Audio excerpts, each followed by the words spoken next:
muita gente fala, Duda, caramba, velho, tá dando certo, que tem minhas dívidas. Cuidado com cartão de crédito. Cuidado com cartão de crédito. Esse é... Ó. Eu quebrei por causa de 2 cartões de crédito. Era uma dívida absurda dos dois. Tive que fazer acordo. Fiquei um puta tempo sem cartão de crédito. Fiquei pagando parcelado. Foi o que quebrou, cara. Chega um ponto, você paga só o mínimo e aquele negócio vai aumentando de um jeito. Hoje eu uso cartão de crédito. Tudo eu uso no crédito. Só que tem uma diferença. Eu não uso o cartão de crédito porque eu não tenho dinheiro. Eu uso porque eu quero ganhar o cashback e na mesma hora eu vou lá e já pago. Eu nunca parcelo nada, eu não fico devendo, eu não gosto de planejar pro amanhã o que eu não sei como vai ser meu amanhã. Entendi. Sabe? Então, toma muito cuidado com o cartão de crédito. Esse papo, por exemplo. Comprar no cartão de crédito é uma maravilha, porque depois você antecipa e ganha desconto, parcelando, né? Porque tem realmente isso, né? Você parcela a compra e depois você vai lá, se você antecipa as parcelas, você consegue um desconto. Só que o problema é, o brasileiro tem educação financeira para ouvir esse conselho? Isso é uma coisa que eu pego muito no meu canal. Uma coisa é eu ser inteligente, outra coisa é eu ser sábio.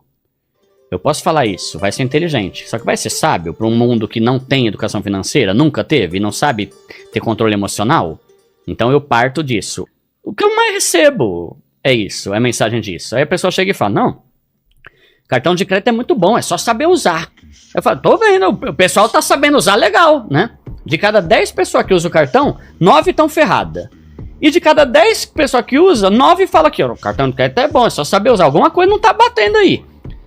Todo mundo só repete essa frase, mas eu falo, olha na tua conta, olha o teu saldo, olha a tua fatura. Você tá sabendo usar ou não tá? Se você tá todo ferrado, então esquece essa frase de efeito que todo mundo fala e quebra essa desgrama aí. Dentro do meu contexto, eu prefiro não use. Porque senão você vai comprar a jujuba, você vai comprar a garrafa, o microfone, a TV, e quando você vai ver no final do mês, você não tem dinheiro nem pra antecipar, nem pra pagar a parcela normal. E vai virar uma bola de neve. Então, não é que eu odeio o cartão de crédito, é que pra quem é pobre eu falo, quebra essa desgraça. Quebra essa desgraça, vai se virar com o que dá. A não ser que seja pra comprar, nossa, Dudu, tô passando fome, meu filho tá morrendo, não tem leite. Beleza. Mas esse papinho de ficar parcelando tudo e tal, isso aí é muito bom pra quem tem dinheiro no banco. Pro pobre é só cagada que você vai fazer e vai ficar num buraco lascado. Primeiro, você vai ter que focar nisso. Lembra do jumento com um bagulho no olho aqui pra olhar só pra frente. Você vai ter que olhar no foco, na meta, e aí eu falo, tenha 1 ano focado nisso. Eu não tô pedindo pra você abrir mão de luxo, de prazer pro resto da vida. Tô pedindo por 1 ano. Por 1 ano, foque em eu vou mudar de vida esse ano. Aí você vai ter que focar em ter uma renda extra. A não ser que seu salário seja bom, né? Eu vi falando de renda extra, mas tem muita gente hoje em dia que trabalha com TI e ganha 6, 8, 10 pau. Num caso desse, você não precisa nem se esforçar, cara. É só você baixar um pouco o nível, sobra 2, 3 pau pra você investir todo mês, né? Foque em quitar suas dívidas. A gente normalizou ter dívida e nunca foi normal. Não é legal. Eu não gosto de dever nada pra ninguém. Por que pro banco eu gosto? Por que pro cartão eu gosto? Por que pra Casas Bahia eu gosto? Aprenda a não normalizar ter dívida. Odeie ter dívida. Claro, mas tem dívida de alavancagem, sei lá, tá, mas o foco aqui é pobre que quer sair da pobreza. Odeie dívidas, para com isso. Começa a focar em quitar suas dívidas e não voltar a elas. Tá? Porque não adianta você tapar um buraco e abrir outro. Então, foque nisso. Procure empresas de renegociação, como Serasa, Acordo Certo, tem até o programa Desenrola Brasil aí também, que tá rolando. Então, é você correr atrás para ver como você consegue quitar e limpar teu nome pagando menos do que o valor que tá lá. Tá? Aí é fácil isso. É só você entrar nesses sites aí que eu falei, você consegue consultar lá e ver uma proposta para você quitar mais rápido. Tenha sua reserva de emergência. Lembra isso, o rico não é o cara que tem um tênis caro. É o cara que não deve nada pra ninguém, tem dinheiro no banco e trabalha pra poder curtir em paz. E não pra ficar pagando boleto. Essa é a meta. Então, monta a sua reserva de emergência. Pode ser 3 pau. Ah, Duda, 3 pau. Mas se você não começar, você não vai ter nunca.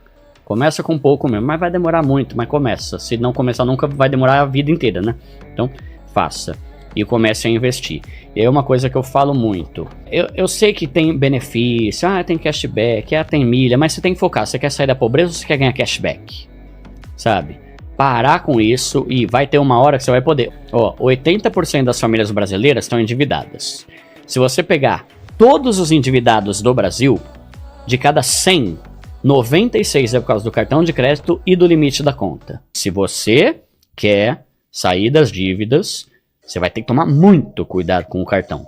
Porque o que é uma dívida? É uma coisa que você compra e você não pagou ainda. Então, inevitavelmente, todo parcelamento se torna uma dívida. A dívida é aquilo lá que você comprou, eu parcelei em 10, tô devendo 9. Tô devendo 8, parcelei em 1.000, em 100, tá devendo 100. Né? Então, de que adianta essa mão aqui? Você tá batalhando para quitar suas dívidas, e nessa aqui você tá parcelando a TV, a coxinha, você tá cortando aqui e fazendo outra nova aqui. Então, cuidado, por um ano, tente evitar de usar o cartão de crédito, a não ser que você já tenha o autocontrole e a disciplina para usar ele, coisa que a maioria não tem, né? E foca nisso, que daqui a 1 ano, ou daqui a 5, ou daqui a 10, ou daqui a 20 anos, você se orgulhe das decisões que você tomou hoje.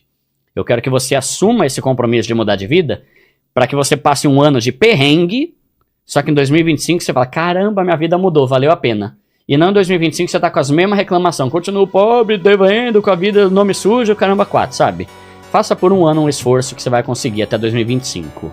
Foi um ano que eu trabalhei muito, mano. Trabalhei muito. Eu abri mão de prazeres, eu abri mão de luxos, eu abri mão de ir no shopping, de cinema, porque eu tava focado, igual o jumento. Eu era um jumento focado, né? E eu trabalhei muito, eu passei estresse, eu comecei a, sabe, ficar ruim. O pessoal fala até que minha sobrancelha ficava mexendo assim sozinha, né? Mas, cara, era por um tempo.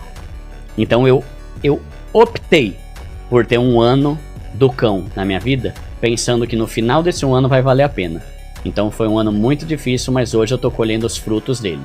Então foi muito bom, eu acho que foi um momento bem difícil, que eu tava casado, tive uma época que a minha esposa estava desempregada, né? Então a gente teve que ralar muito, fazer 1 milhão de renda extra, mas tudo valeu a pena e nada eu me arrependo. Mas dá pra você mudar, mas não tô falando que vai ser fácil, vai exigir um esforço do caramba, mas você vai olhar lá na frente de 2025 e vai falar, valeu a pena.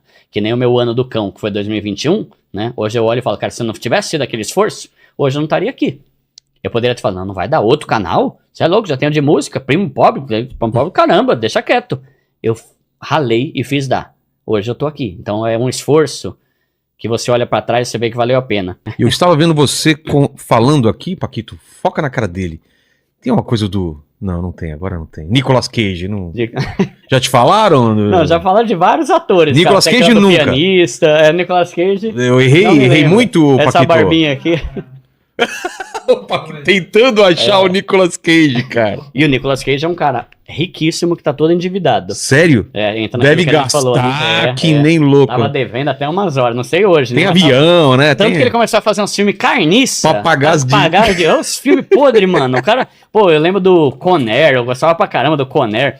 Tinha aquele A Outra Face que ele fazia com o John Travolta. Vai tá filme bom. Hoje tá fazendo um filme bicheira, mano. Não faz isso não, filho, né?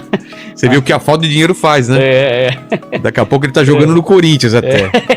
Não sou Corinthians não, para de graça. Eu sou corintiano também, cara, mas tá dose. Não dá pra negar. Salomão foi o cara mais rico do mundo. Já teve pesquisa aí, isso tem divergência, né? Mas já teve pesquisa aí que fala que a grana que ele tinha botava o Elon Musk no chinelo. Sabe, coisa de trilhão assim, mano. Se fosse nos dias de hoje, né? Teve todo o dinheiro do mundo, teve todos os bens do mundo, tinha carruagem de ouro, que era tipo as Ferrari e Porsche dos nossos dias, tinha 1000 mulheres, né? Tinha coisa pra caramba. Viveu. Aí no final da vida dele, quando ele já tá velho, ele vai lá em Eclesiastes e fala, cara, eu vivi tudo, eu experimentei tudo que esse mundo pode dar. Mas se eu descobrir uma coisa, é que a melhor coisa é temer a Deus e obedecer e andar nos caminhos do Senhor. Então isso pra mim é fundamental, cara. Minha vida tá transformada, meu canal, mas se Deus falar em algum momento pra mim, Duda, volta pro CLT aí que eu não quero mais você nesse mundo. Mas eu saio na hora. Chorando, mas saio, né? Então, a minha dica é, cara, independente da sua fé ou não aí, né? Cada um tem um ateu ou não. Pra mim, eu falo, cara, entrega a sua vida, tem um salmo na 37:5. Entrega o seu caminho, entrega a sua vida nas mãos do Senhor, confia nele e ele cuidará de você, ele vai, sabe, te dar tudo que você precisa. Então isso é o que eu não abro mão. Qualquer outra coisa na minha vida, eu abro mão, mas estar no centro da vontade de Deus e tentar lutar por isso é sem dúvida o que eu deixo. Então, você pode ter dinheiro, espero que você fique rico, milionário, mas cara, isso é mais importante do que toda a grana que eu tô conseguindo juntar. E isso é o essencial em qualquer época para qualquer pessoa da história, seja hoje ou daqui a 200 anos. Pô, concordo demais. Amém. Animal. Galera, bota aqui nos comentários, vocês curtiram? Dá o like, espero que vocês tenham gostado. Quem não se inscreveu ainda no canal, se inscreve no canal, um prazerzaço. Obrigada pela confiança que vocês têm aqui no nosso trabalho. A gente vem, traz tudo pra vocês, o que a gente puder fazer, a gente vai fazer. Você que tá começando a investir, você que quer sair das dívidas, tem muito conteúdo interessante pra você.